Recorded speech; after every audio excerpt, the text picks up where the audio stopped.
Ya, saudara, kembali lagi dalam segmen terakhir Info Sehat TVRI Stasiun Sulawesi Utara dengan topik kita tentang kaki diabetik bersama dengan Dr. Joni Edward Chandra, spesialis bedah, konsultan bedah vaskuler dan endovaskuler. Oke, dokter. Ya. Nah, untuk segmen terakhir nih, dok. Ya. Nah, apabila gitu, dok ya, bahwa ini sudah dilakukan penanganan gitu. Iya. Namun mau tidak mau harus dilakukan amputasi gitu, dok. Ini kan memang tujuannya untuk mencegah jangan sampai terjadi amputasi gitu. Nah, tapi kalau memang harus dilakukan amputasi, apa yang bisa memberikan penjelasan atau alasan bagi pasien untuk memilih tindakan ini gitu, dokter? Iya, makasih. Jadi memang tindakan amputasi itu sangat berat diterima oleh pasien ya, oleh keluarga pasien.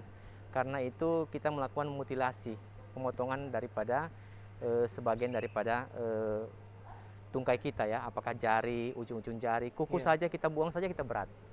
Apalagi kita membuang jari, bahkan kita membuang daerah pergerakan tungkai yang menyebabkan katakan suatu mutilasi yang menyebabkan suatu kecacatan. Iya, betul sekali. Nah, tentunya pertimbangannya itu adalah pasien-pasien dengan luka pada kaki diabetes itu harusnya dia datang dengan keadaan sedini mungkin. Nah, pada keadaan-keadaan yang berat, di mana kasus-kasus di mana datang dengan luka yang sudah hitam semua di daerah ujung-ujung jari, bahkan sampai daerah betis, dan mengalami suatu infeksi yang sangat berat, progresif, bahkan nanak yang sangat progresif, infeksinya sampai ke daerah tulang yang busuk. Dan itu kita harus akhirnya berkeputusan itu harus menyelamatkan nyawa. Dengan melakukan suatu pembuangan, memutuskan rantai infeksi, sumber infeksinya dengan melakukan suatu amputasi. Tindakan itu sangat berat dikerjakan karena memang untuk diterima oleh pasien itu sangat berat. Dan pilihan itu dikerjakan untuk menyelamatkan nyawa. Nah, kenapa sih ini harus gitu, dok? Ya. Nah, ini kan yang perlu dipahami oleh masyarakat gitu.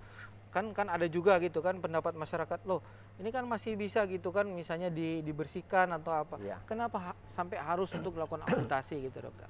Jadi memang kita selalu menganggap bahwa pasien itu diri kita sendiri. Dan kita mengerjakan amputasi itu memang kalau pertimbangannya adalah mengancam nyawa. Kalau sumber daerah yang mengalami suatu kerusakan, baik kerusakan jaringan soft tissue bahkan sampai tulang, itu mengalami suatu kerusakan yang tidak bisa lagi diselamatkan, maka untuk menyelamatkan nyawa terhadap infeksi sistemik yang akan terjadi, maka itu harus dikerjakan, pilihannya adalah membuang jaringan yang sumber infeksi dengan melakukan suatu tindakan amputasi sampai level yang betul-betul baik dan lukanya bisa sembuh, sehingga ancaman terhadap komplikasi terhadap sistemik tubuh semua itu ada kita bisa membuang itu sehingga pasien bisa diselamatkan nyawanya. Nah, apa aja sih ancaman-ancaman tadi itu, dok? Yang ujung-ujungnya adalah kita berpacu dengan waktu dalam life saving gitu. Iya. Jadi kalau sebenarnya kalau pasien-pasien yang mengalami suatu luka, tujuan pertama kita adalah menyelamatkan tungkai. Kalau daerah yang pasien datang dengan daerah keadaan kondisi luka yang berat, mengalami suatu progresivitas terhadap suatu infeksi dan akhirnya tidak bisa dipertimbangkan untuk diselamatkan tungkainya itu, maka harus dilakukan pembuangan. Tapi tujuan selalu adalah melakukan suatu pembuangan jaringan yang seminimal mungkin, tapi sampai jaringan yang sehat dengan melakukan suatu combine. Sesudah itu adalah menambah aliran darah ke situ, ke daerah yang mengalami suatu kerusakan luka, sehingga diharapkan healing, sembuh, granulasi terbentuk dan luka bisa tertutup dan tidak menimbulkan kecacatan. Nah, itu sebenarnya tujuan utama yang harus kita capai.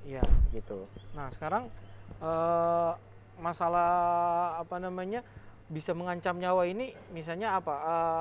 Infeksi yang terjadi di seluruh tubuh gitu kan, seperti itu, dok ya? Atau terjadi shock mungkin barangkali, dok? Jadi memang kalau infeksi jaringan yang mengalami kematian jaringan, kemudian jaringan progresif mengalami naik lebih ke proksimal, ke atas lagi, maka kondisi sistemik tubuh itu kesadaran pasien itu akan mulai menurun. Kemudian pasien pada pemeriksaan bisa menimbulkan tanda-tanda infeksi yang sistemik, infeksi yang menyeluruh. Dengan tingkat kesadaran yang makin menurun dan pemeriksaan fisiknya itu menunjukkan bahwa keadaan status sumber infeksi itu tidak bisa lagi dipertahankan, sehingga harus dilakukan pembuangan jaringan. Nah, sekarang gini, dok, kan ada juga nih ya kasus-kasus misalnya itu lukanya atau infeksinya hanya di seputaran jari-jari gitu, Dok. Iya. Tapi kemudian kok dokter memutuskan untuk amputasinya sampai setinggi di bawah lutut misalnya. Nah ini mungkin pasien atau masyarakat berpikir, loh kok saya lihat ini lukanya hanya di ujung-ujung loh, kenapa harus amputasi sampai setinggi itu misalnya. Nah ini gimana ini, Dok? Jadi memang prinsipnya kalau luka di ujung jari, kita prinsipnya adalah membersihkan luka. Kemudian kalau dia dalam penilaian ternyata aliran darahnya berkurang, aliran dari situ kita menambah aliran darah. Tapi pada infeksi di mana terjadi suatu namanya osteomelitis, infeksi yang tulang yang mengalami suatu seperti tiang rumah. Jadi sudah kena di tulang ya? Tulang yang sudah busuk di situ, akhirnya memilihnya itu membuang tulang yang busuk. Bisa lakukan pengambilan, pembuangan tulang yang rusak itu, kemudian dilakukan protesa. Tapi kalau pada kondisi-kondisi di mana tungkai sudah tidak bisa terpertahankan dan alat fungsinya tidak bisa dipertahankan, maka pilihannya adalah amputasi dengan mengganti nantinya dengan protesa. Iya.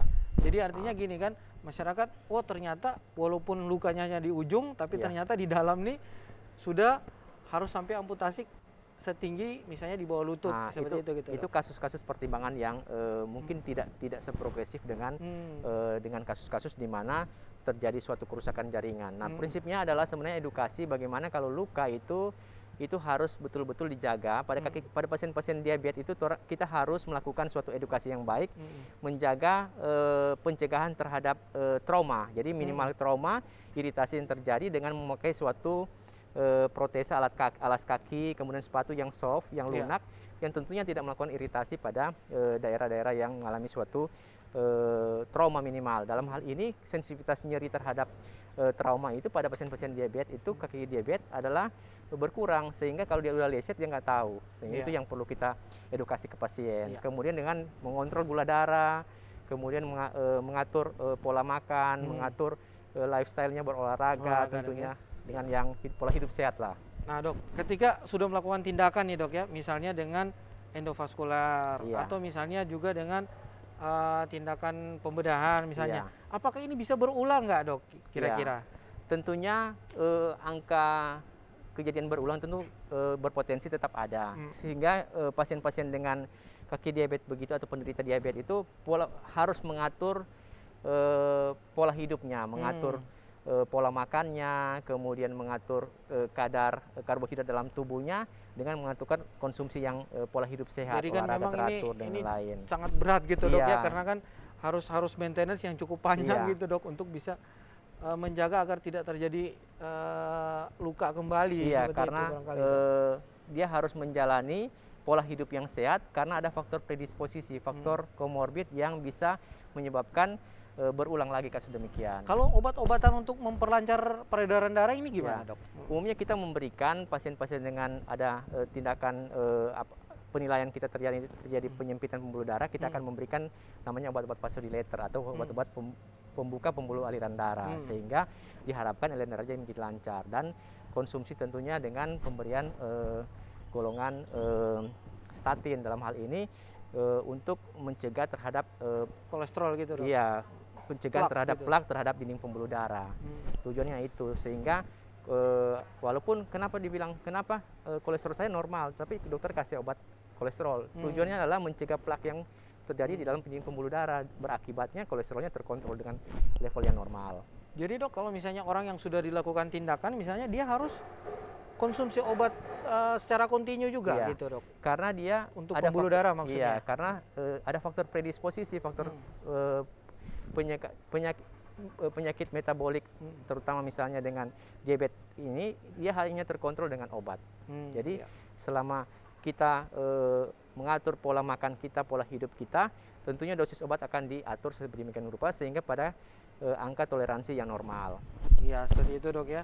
Jadi masyarakat juga harus sabar ya untuk yang penderita seperti ini, bahwa ini memang berkepanjangan dan harus rutin dilakukan, tapi bisa disembuhkan gitu, Dok ya. Bisa dikontrol. Bisa dikontrol seperti itu ya, agar tidak terjadi komplikasi dan mungkin tujuannya bisa melakukan aktivitas yang lebih baik lagi gitu ya untuk kualitas hidupnya. Supaya dia masih tetap produktif. Seperti itu, Dok. Oke, Dokter. Nah, sekarang, Dok, mungkin ini sebagai kesimpulan kita, Dok ya, dari bincang-bincang kita hari ini, mungkin ada yang ingin dokter sampaikan sebagai penutup kita. Silakan, Dokter. Iya, terima kasih.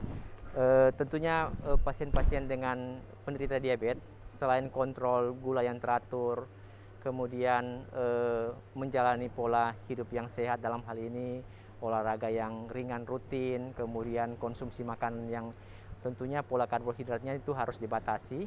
Kemudian tentunya melakukan regulasi gula darah dengan mengkonsumsi obat diabetik yang secara teratur, dengan pemeriksaan gula darah yang teratur. Itu yang secara umum.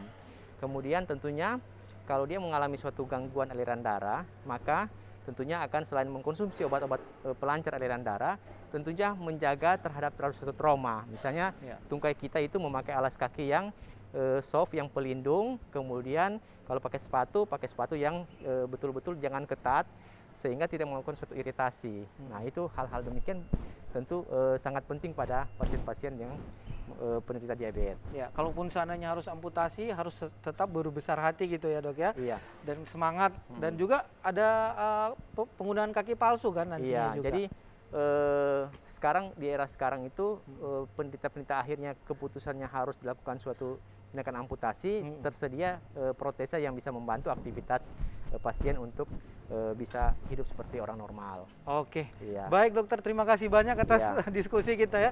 Sangat luas ya kita ngomong-ngomong tentang masalah kaki diabetes ini, walaupun sebenarnya banyak sekali komplikasi yang bisa terjadi, bahkan sangat berat dan juga berbagai penanganan yang mungkin akan semakin berkembang mungkin seperti itu dok.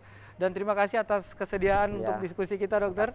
Ya, dan saudara demikian untuk bincang-bincang kita di Info Sehat kali ini dengan topik tentang kaki diabetes bersama Dr. Joni Edward Chandra, spesialis bedah konsultan bedah vaskuler dan endovaskuler, dan semoga ini bisa memberikan wawasan dan juga pengetahuan bagi kita dan membuat kita akan tetap semangat menjaga kesehatan walaupun masih di era pandemi seperti ini. Terima kasih atas perhatian Anda. Salam sehat, luar biasa.